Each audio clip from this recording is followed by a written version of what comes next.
Et buongiorno les taureaux, c'est parti, on découvre ensemble les cartes pour votre semaine. Amour-propre.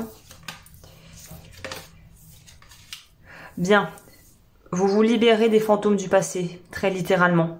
Donc on pourrait nous parler vraiment au niveau énergétique, si vous aviez peut-être... je sais pas, si vous avez fait appel à un géobiologue ou que vous êtes, vous sentiez qu'il y avait un petit peu des ombres fugaces qui étaient dans le coin et vous ne saviez pas vraiment ce que c'était et que voilà, vous aviez l'impression que, en gros, quelque chose parasitait votre énergie ou votre, peut-être votre maison, votre lieu de vie. Là, on dirait qu'il y a quelque chose qui va se libérer. Donc, je sais pas si vous allez entreprendre un travail, je sais pas, de dégagement d'entité, si ça vous parle.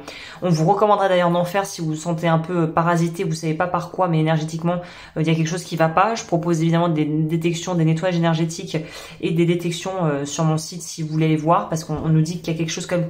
Le fantôme, c'est quand même pas anecdotique comme carte là dans ce contexte. Et l'illumination, c'est c'est grâce à la lumière qu'on détruit entre guillemets les ombres.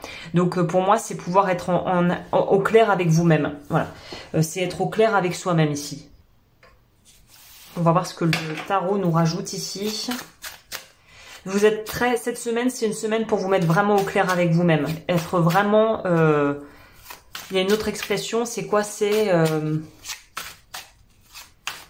Enfin, être honnête avec vous-même, quoi, si je devais le dire de façon simple et efficace. Oui, parce que par ici, on aime bien le simple et efficace. Je pense que vous en doutez, vous en êtes rendu compte. Alors, il y a celle-ci que j'ai envie de prendre. Il y a celle-ci qui m'appelle. Voilà.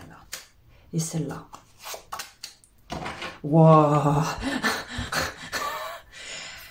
Pour moi, il y a peut-être quelqu'un du passé qui pourrait refaire sa réapparition, ou si vous avez perdu quelqu'un il y a quelques mois, il se pourrait que vous fassiez des rêves de cette personne ou que cette personne puisse quelque part, peut-être les résidus de son âme ou quelque chose, va vous allez recevoir des messages de la vie, et là on est dans l'ordre du très...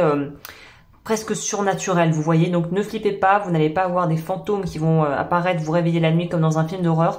C'est plutôt des signes un peu assez subtils d'une personne qui est partie de votre vie ou qui est peut-être même décédée, qui cette semaine va ressurgir.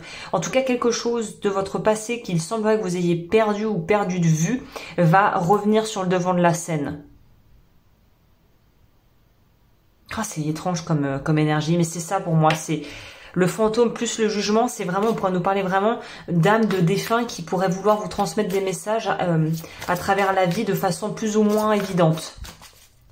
Ou quelqu'un du passé qui va revenir et vouloir prendre contact avec vous. La trahison. Je me détends et j'accepte de faire confiance aux autres, à la vie et à moi-même. Je me laisse la possibilité de m'émerveiller. On peut vivre comme une forme de trahison le fait que quelqu'un nous quitte ou disparaisse. Donc là, c'est la blessure de trahison à travailler qui est en lien avec le chakra cœur. Et je propose évidemment sur mon site aussi des accompagnements pour ça, les blessures de l'âme. Donc vous, c'est ça le sujet, le thème de la semaine. Ça me fait penser au film Casper, pour celles et ceux qui ont été jeunes dans les années 90 ou ados, ou voilà. Je sais pas si vous vous souvenez Casper, le film. Il y a quelque chose comme ça, avec ces énergies-là. Voilà, bah écoutez les taureaux, je vous dis à bientôt, prenez soin de vous.